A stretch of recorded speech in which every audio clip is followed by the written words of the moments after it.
देखिए ये रिएक्शन तब था जब एल्विश को गालियां पड़ रही थी। वो गालियां कोई और नहीं दे रहा था, मैक्सटन ही दे रहे थे, जिनका पूरा करियर एल्विश की वजह से बना। 1 मिलियन फॉलोअर्स मिले। बताया जा रहा है सोशल मीडिया पर कि एक फॉर्च्यूनर भी उन्होंने ले ली, एक रियलिटी शो भी उन्हें मिल गया, और ये सब कुछ सिर्फ और सिर्फ एल्विश की वजह से मिला, एक थप्पड़ की वजह से मिला। और अभी हाल में ही उन्होंने खुलासा किया था कि 1 लाख रुपए भी मिले थे। हालांकि उन्होंने कहा कि वो वापस करना पड़ा, लेकिन रजत दलाल ने कहा कि 2.5 लाख रुपए भी दिए गए थे। अगर 1 लाख वापस किए तो 1.5 लाख रुपए भी उनको मिले थे। इतना सब कुछ मिलने के बाद भी मैक्सटन एहसान नहीं मान रहे हैं, बल्कि वो एल्विश को गालियां दे रहे थे, एल्विश के दोस्तों को उकसा रहे थे, क्योंकि उन्हें यह पता था कि इससे बड़ा रियलिटी शो उन्हें नहीं मिलने वाला है। और इसका वो जिक्र भी कर चुके थे कि इससे बड़ा प्लेटफॉर्म उन्हें नहीं मिलेगा, और इसीलिए उन्होंने वही किया जो उन्होंने पहले किया था। पहले भी उन्होंने एल्विश को उकसाया था, उनके माँ को लेकर बातें कही थी, और उसके बाद उन्हें थप्पड़ पड़ा था, तब उन्होंने सेटअप किया था प्रॉपर। अब एक बार फिर से जब गेम में सांप का जिक्र हुआ तो वहां पर जाकर उन्होंने एल्विश और उनके दोस्तों को भरपूर गालियां दी, खूब उन्होंने अपशब्द कहे, जिसके बाद उनके दोस्तों को गुस्सा आ गया। अब जो हुआ वो तो हुआ ही, लेकिन जब वो गालियां दे रहे थे तो बाकी लोग ये कह रहे थे कि ये क्या कर रहा है। और वहां पर शिव ठाकरे बार बार ये कह रहे थे कि इसे फेमस होना है, भले ही इसे मार पड़ती रहे। मतलब मैक्सटन ये सोची समझी साजिश के तहत गए थे कि वहां पर वो गाली देंगे, वहां पर अपशब्द कहेंगे, और उसके बाद उनकी कुटाई होगी, पिटाई होगी, और वो शो में लंबा टिकेंगे।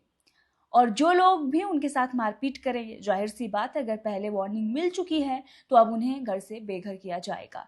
लेकिन करण पटेल जो बहुत खुश हो रहे थे, तालियां बजा रहे थे, प्रिंस के साथ मजे ले रहे थे, क्योंकि उनके अंदर भी कहीं ना कहीं जलन है कि एल्विश, जो अभी 1-2 साल भी नहीं हुआ करियर का, या फिर यूट्यूब पर वीडियो बनाते थे, वो इतना ज़्यादा फेमस हो गए हैं, जिस शो में एज अ कंटेस्टेंट वो पहुंचे हुए हैं, लोग उम्मीद कर रहे हैं कि वहां पर वो एज अ गेस्ट आएंगे या एज अ होस्ट आएंगे।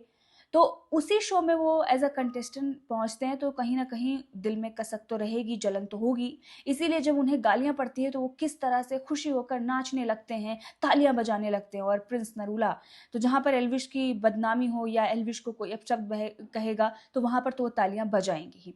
तो जो तालियां बजा रहे थे, जो रिएक्शन दे रहे थे एल्विश को जब गालियां पड़ रही थी, अब बताया जा रहा है कि वो करण पटेल भी शो से बाहर हो गए हैं। अब देखते हैं कि उनको आगे क्या कुछ काम मिलता है। बहरहाल 1-2 जो भी उन्होंने शोज किए हैं हिट, अब उसके बाद कोई नया शो तो उनका आ नहीं रहा है। और अभी कई सारी बातें उनके लिए सोशल मीडिया पर लिखी जा रही हैं। लोग ये कह रहे हैं कि इतने बुढ़े हो गए हैं, उम्र हो गई है, आपने इतना काम किया है, आपको तो थोड़ा नरम होना चाहिए लोगों के लिए, लेकिन आपका घमंड कम होने का नाम ही नहीं ले रहा है। कई सारी उनकी वीडियोस भी वायरल हो रही हैं जहाँ पर वो स्मोक करते हुए नजर आ रहे हैं। अब वो वीडियो की कितनी सच्चाई है, लेकिन सोशल मीडिया पर वायरल हो रही है। मीडिया कर्मियों से अच्छे से बात नहीं कर रहे हैं, लोगों से अच्छे से बात नहीं कर रहे हैं। और अभी वंशज जिसे निकाला गया था उसने भी ये खुलासा किया कि वो पहले तो बहुत अच्छे से बात कर रहे थे, लेकिन जैसे ही कैमरा ऑन हुआ उन्होंने एक्टिंग करनी शुरू कर दी।